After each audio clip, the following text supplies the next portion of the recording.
Beşbarmaq pirində tualetlərin pullu olması və çoxsaylı nəzir qutularının qoyulması vətəndaşların etirazına səbəb olaraq sosial şəbəkələrdə müzakirələrə yol açıb.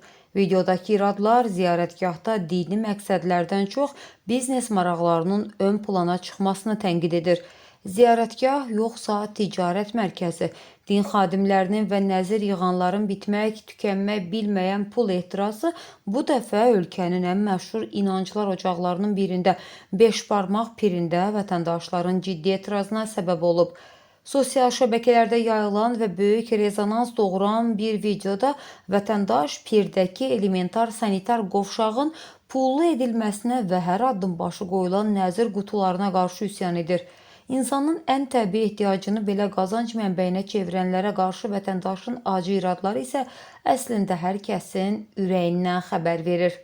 Söhbət yenə də ondan getmir. Söhbət ondan gedir ki, bu Allah şükür müəllim, Allah şükür Paşazadə müəllim məscidlərdən kəfəndən pul qazanırsan, məscidlərdə mərasim evləri tikilib, oradan pul qazanırsan, sonra məscidlərə rəis qoyursan, oradan pul qazanırsan. Heç olmasa bu pirdən də, pirin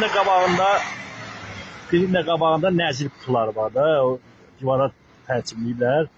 Oradan da heç olmasa ayda bir 5-6 min oradan qatdalayırsan burada. Aşağısı ya, ən aşağısı. Heç olmasa tuvaletdən pul qazanma da, ay Allah şükür Paşazadə, ay şeyx, sənin güya bunlardan xəbərin yoxdur. Sənin və 56'ların, o gəlib sənin pulları yığanlar xəbəri yoxdur burada.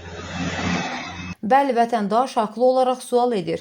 Milyonlarla manat nəzir, qurbanlıq və ianə yığılan bir müqəddəs məkanda gələn ziyarətçilərə tualeti pulsuz təqdim etmək bu qədərmi çətindir? Ölkədə dini obyektlərin və mərasim evlərinin idarəçiliyini əlində saxlayan qurumların hər xırda xidmətdən qazanc güdməsi dindən çox biznes maraqlarının önə çıxdığını növbəti dəfə sübut edir. Bəlkə də aidiyyatı qurumlar yoldan keçən imkansız bir insanın cibindəki son 50 qəpiyinə göz dikməkdənsə yığılan 100 minlərlə nəzirin hesabatını verməli, xalqa elementar rahatlığı pulsuz təmin etməlidirlər. Deməli, çox adam tanıyır buranı, Beşbarmaq adlandıran pirdir bu. Deməli, Beşbarmaq adlandıran pirdir, qabağında ki, obyektlər, kabab, mabab, nəysə, o öz işləri. Bu pirin dalında da ayaq yoldur, iki də qadınlar üçün ayrı, kişilər üçün ayrı. Adamın biri 50 qəpik. Ayıb deyə utanın heç olmasa, vallahi utanın. Heç olmasa tuvaletdən pul qazanma. Ayıb daxı bu. Danışanda bu sizdən nə ibrət dərsi götürsün bu millət. Bəlkə birinin pulu yoxdur, saxlayıb orada ayaq yoluna getmək istəyir. 50 qəpik verməsə kəməridir şalvarına. Ayıb deyir. Vallahi söz tapa bilmir, cəmaat sizə deməyə. Gözünüz doymur, özün adın da Allah şükür Paşazadə. Allaha şükürlərə də oldu əlində olan şeyləri, heç olmasa. Vacib tuvaletdən də pul qazanasan, heç olmasa nədir 5-6 min gözün doymur, 5-6 min də tuvaletdən qatdalayı qoysa hər ay civə.